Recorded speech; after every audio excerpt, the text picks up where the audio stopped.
And hello dear friends, you are on the Melonfonk channel. In this video we will talk about the new facts of the 31.0 update in Melon Playground. If you subscribe to my channel right now and like it, you'll have over 10,000 mils on your account. I select a random comment and just add it to my balance. To do this, specify your nickname. It's very simple. Also, if you want to get into my video like these guys and just write a cool comment, everything is easy and simple. Well, I won't waste your time and enjoy watching it. Dear friends, the 31.0 update came out completely unexpectedly. It turned out to be the best ever, and I'm really not kidding. It added the best and most difficult mode that was ever in the game, and today I'll tell you all the interesting facts about this update. Well, let's move on to the first fact. An endless world has appeared, but you all know about it. The developers gave us the opportunity to feel the full power of the new editor in their game, which is called Cake Driver, and is an analog of arcade races like Hill Climb Racing or Earn Time to Die. Your task in this game is to drive as much distance as possible, earn as much money as possible, and spend this money on improving the Jeep. Now, it turned out to be a very interesting track for me, and this track is not primarily to show what they have done and added a new mode. No, this is an opportunity to show the full power and capabilities of the editor. And despite the fact that there are a lot of bugs and problems in the game, it seems to me that this is still not the biggest problem, because the best thing about this editor is the ability to create literally worlds that replicate the capabilities of the editors of the Conditional Giants. And this is a chance to prove to the developers that they are infinitely cool creators and will be able to create a game that will compete with the best games in the world. As for the minigame itself, it's quite interesting despite its optimization. It's really a very cool and interesting mode, as far as I'm concerned. I think that you can create your own game, but it's really not that difficult to do. If you figure it out and spend a whole day of your time, then you can create your own cool game, upload it to the workshop, and earn money at the same time. Well, let's move on to the next fact.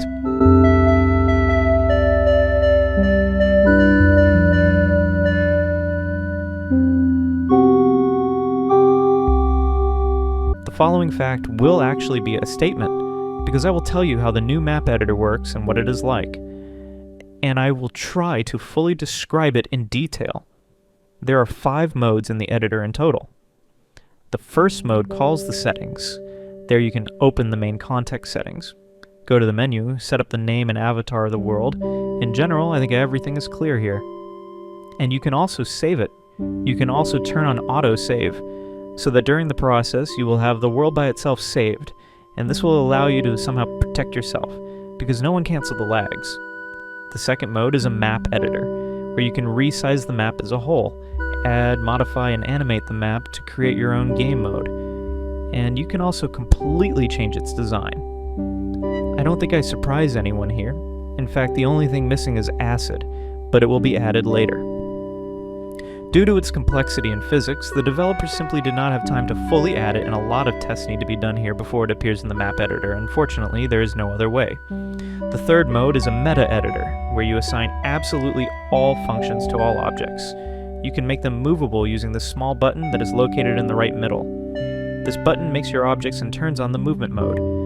That is, when this mode is turned on, your objects will move with your touch. As soon as if you turn off this mode, then in fact you can't move them. There is an object mode button on the top right. Using this button you can select the object mode. There are 3 modes. Physical. This mode sets the object's standard behavior. That is, in fact, as soon as you turn on this mode, it will essentially be the most ordinary NPC. It will not have transparency, just the most standard ordinary behavior. The second mode is static. It makes the object immobile. However, the NPC will have a hitbox and a collision will remain. That is, it will act as a decoration. I think this is understandable. The fourth mode adjusts the interface. With this mode, you can adjust absolutely all the buttons that you have on the screen, and you can also adjust how many items you will have at the spawn point. That is, you can really just adjust. Let's say that you have only one NPC or none at all at the beginning of the game. It would be fine, or you can set up a certain number of vehicles on the map, etc. Here I think everything is clear too. And well, the fifth mode is the simplest mode. It's the preview mode, to look at the result that you made on the map. In general, I think it's also all very clear, and everything is very clear. I tried to make a detailed guide for you on the map editor. Then everything depends naturally on you, on your imagination, on your believe me. It's not that difficult to figure out the map editor. You just need to spend a few days studying, and then you can really create really incredibly cool things. Well, let's move on to the next fact.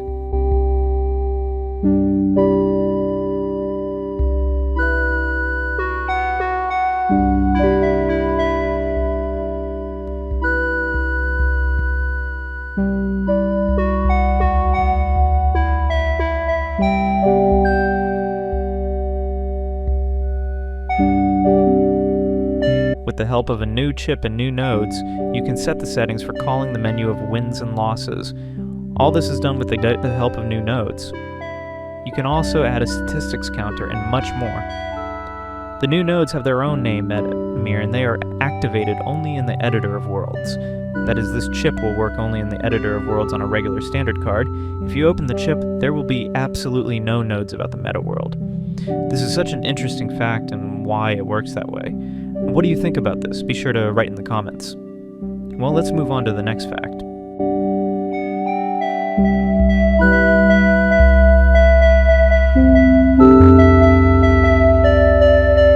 The changes also affected the UI of the controller.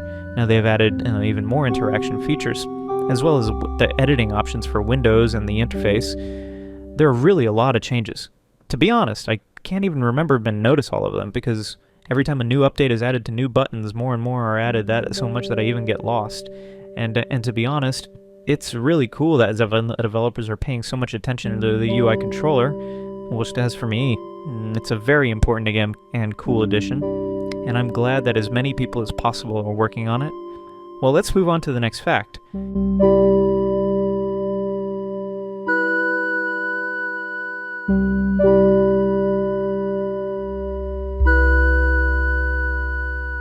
In the main menu.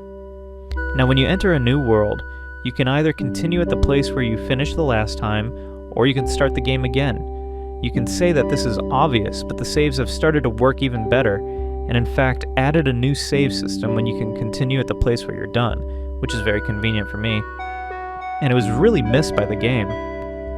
When it used to work slightly, honestly, through one place, through autosave and so on, but now you can just exit and continue where you left off. But this only works in the world editor. Unfortunately, you can't do that on regular maps. Although I think it would be cool for developers to add it to a regular map, it's really not enough. What do you think about this? Write in the comments. Well, this is the end of my video. Thanks for watching. Good luck to everyone. Bye to everyone. And remember, buddy, as always, I'll see you in a few days.